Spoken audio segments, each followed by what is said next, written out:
श्री स्वामी समर्थ. उद्या दुसरा श्रावण सोमवार आणि पुत्रदा एकादशी आंघोळीच्या पाण्यात टाका ही एक वस्तू. तसेच शिवमूठ कोणती, शिवाची पूजा कशी करावी, दुसऱ्या श्रावणी सोमवारी उपवास कसा करावा, श्रावण सोमवार आणि एकादशी एकत्र आले आहे तर उपवास कसा करावा, हे नियम पाळल्यास कोणताही शत्रू पितृदोष दारिद्र्य संपेल. पतीची मुलांची जोरदार प्रगती होईल.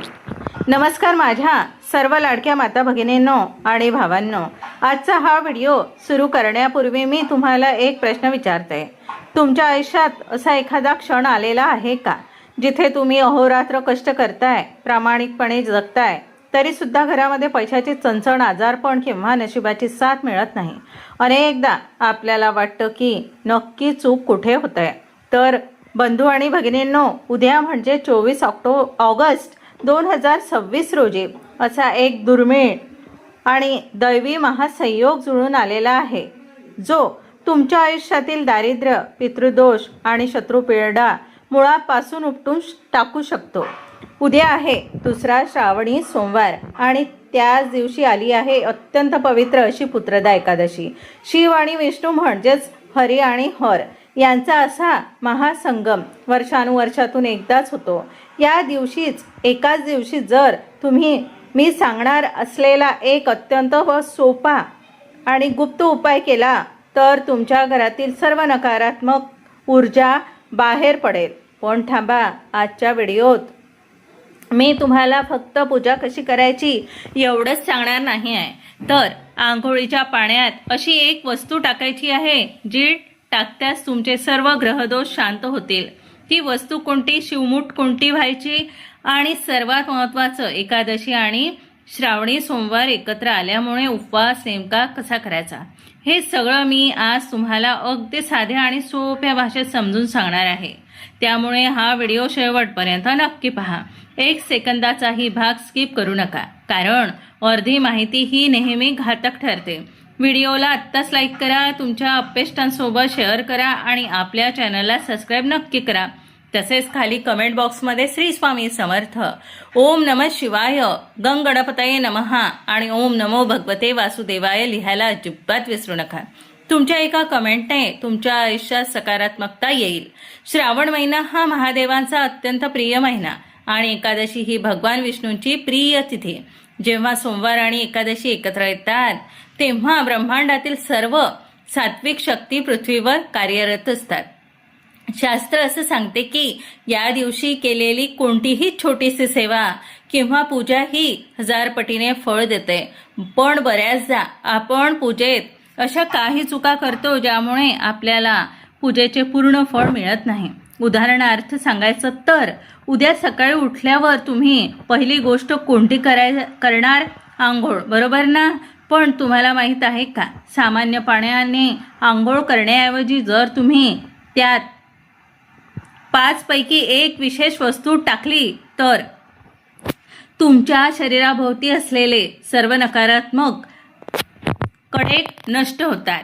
ती वस्तू कोणती आहे हे मी तुम्हाला थोड्याच वेळात सांगणार आहे. त्याआधी उद्याच्या दिवशी सर्वात मोठा प्रश्न जो माझ्या अनेक बहिणींच्या मनात आहे की ताई, उद्या सोमवारचाही उपवास आहे आणि एकादशीचाही, मग उपवास कसा करायचा?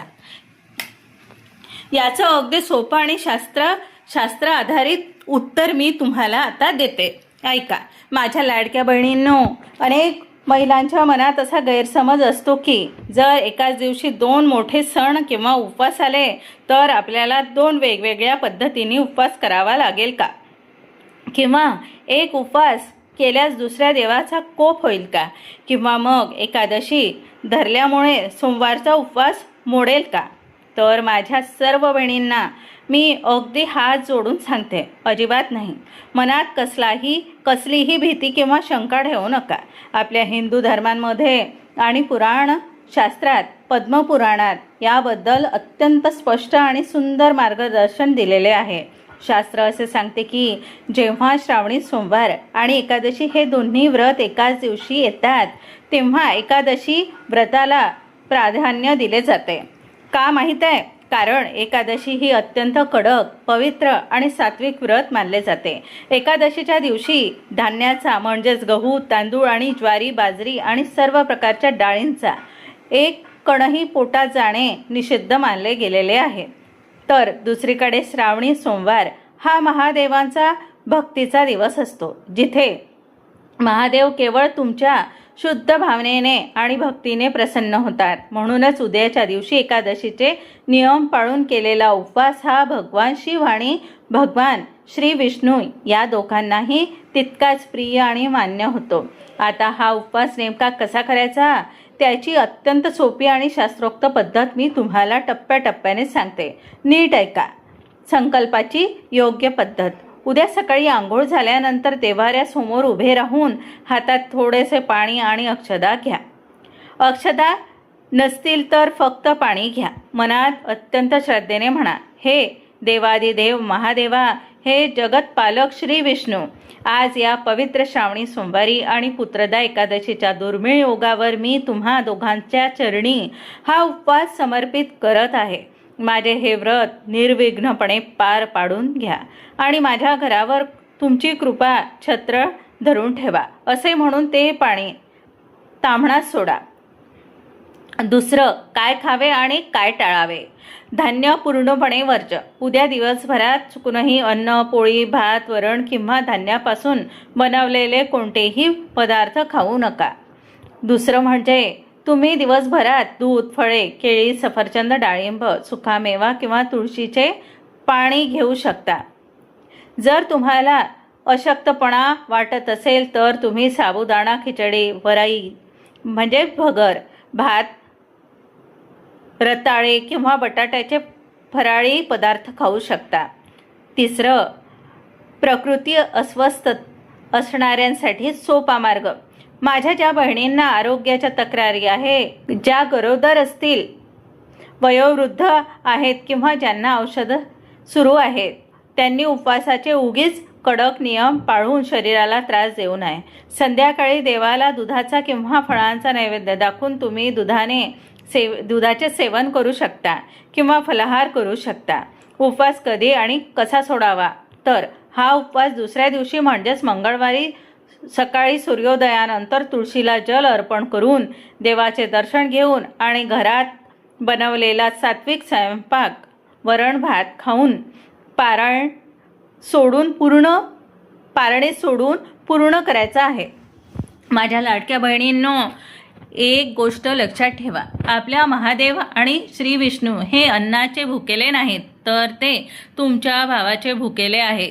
तुम्ही किती कडक उपवास करता यापेक्षा तुम्ही किती स्वच्छ आणि निर्मळ मनाने देवाचे नाव घेता याला देवाच्या दरबारात सर्वात जास्त महत्त्व असते. त्यामुळे कसलाही ताण न घेता चेहऱ्यावर आनंद ठेवून उद्याचा हा महा उपवास करा. आता आपण वळूया उद्याच्या दुसऱ्या श्रावणी सोमवारी वाहण्यात येणाऱ्या विशेष शिवमुठीकडे. कोणती आहे ती शिवमुठ आणि ती वाहताना कोणता मंत्र म्हणायचा हे आता आपण पाहूया. उपवासाचे नियम समजून घेतल्यानंतर आता आपण वळूया श्रावणी सोमवारी वाहण्यात येणाऱ्या अत्यंत पवित्र शिवमुठीकडे.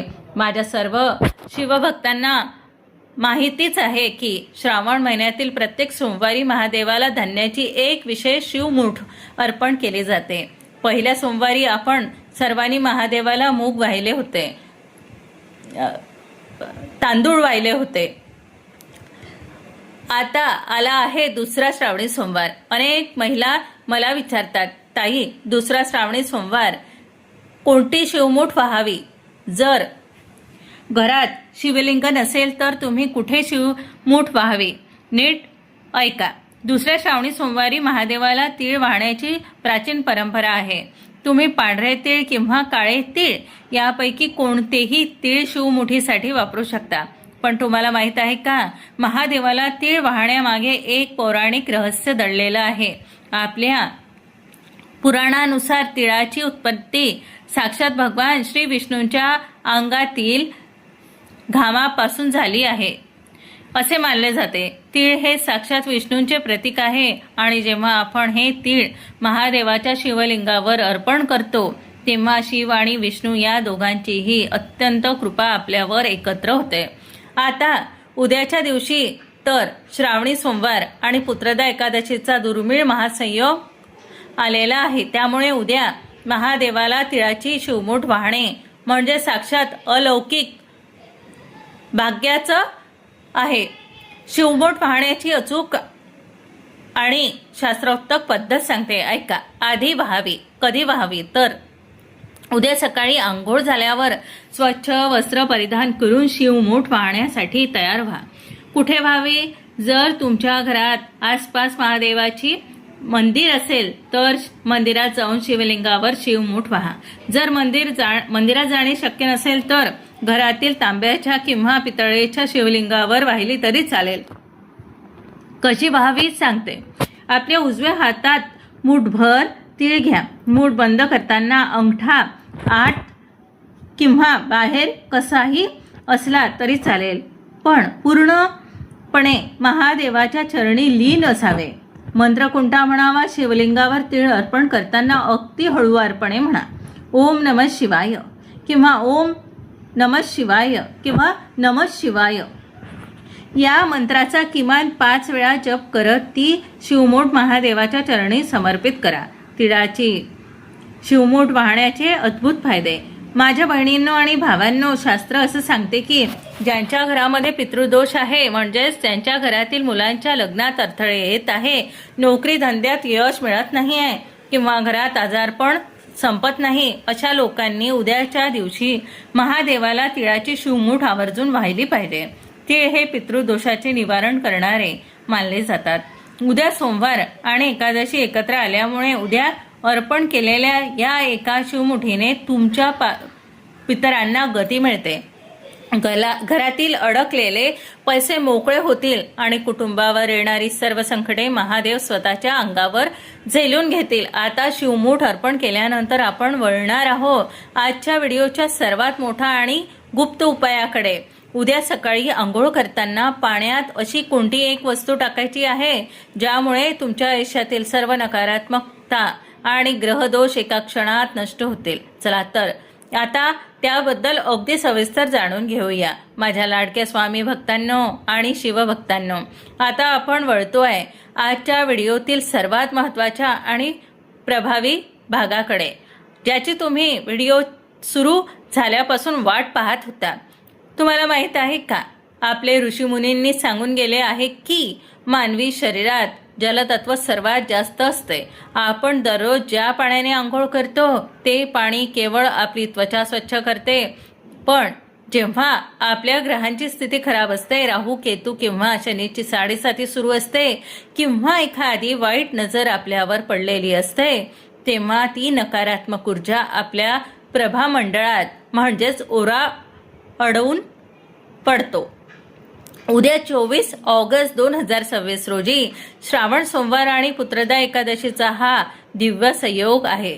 या दिवशी पाण्यातील शक्ती 1000 पटीने वाढते. म्हणून उद्या सकाळी जेव्हा तुम्ही आंघोळ करायला जाल तेव्हा साध्या पाण्याने थेट आंघोळ करण्याची चूक अजिबात करू नका.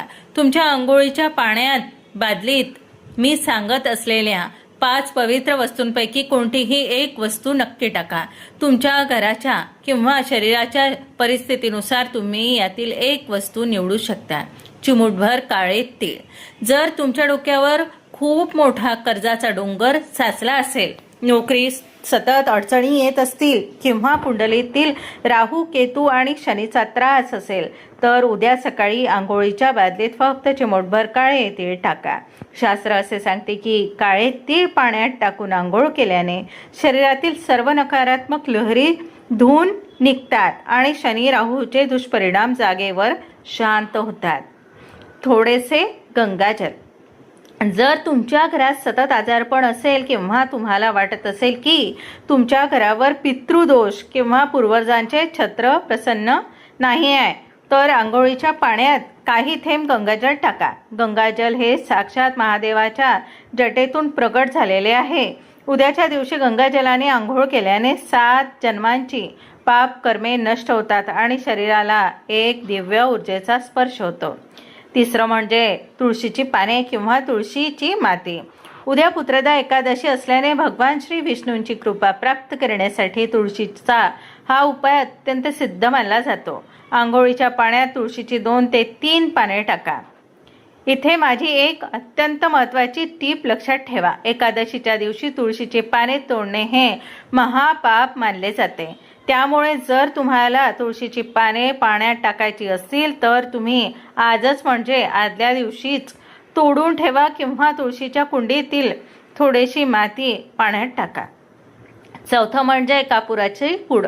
जर तुमच्या मनात सतत नकारात्मक विचार येत असतील, चिडचिड होत असेल, रात्री भीतीदायक स्वप्न पडत असतील किंवा घरात वास्तुदोष असेल तर भीमसेनी कापूर किंवा साधा कापूर थोडासा बारीक करून आंघोळीच्या पाण्यात टाका. कापुराच्या सुगंधाने शरीराच्या भोवती असलेली वाईट ऊर्जेची कडे एका सेकंदात भस्म होतात. 5वं म्हणजे थोडेसे सेंधव मीठ. जर तुमच्या किंवा तुमच्या घरातील लहान मुलांना खूप लवकर दृष्ट लागत असेल, अंगात ताकद उरली नसेल असे वाटत असेल किंवा सतत अपयश येत असेल तर आंघोळीच्या बादलीत चिमूटभर सेंधव मीठ टाका. मीठ हे ब्रह्मांडातील सर्व वाईट ऊर्जा शोषून घेण्याचे काम करते. आंघोळ करताना करायची विशेष पद्धत व मंत्र. माझ्या बहिणींनो, पाणी तयार झाल्यावर बादली समोर हात जोडा. त्या पाण्याला साक्षात गंगेचे रूप माना.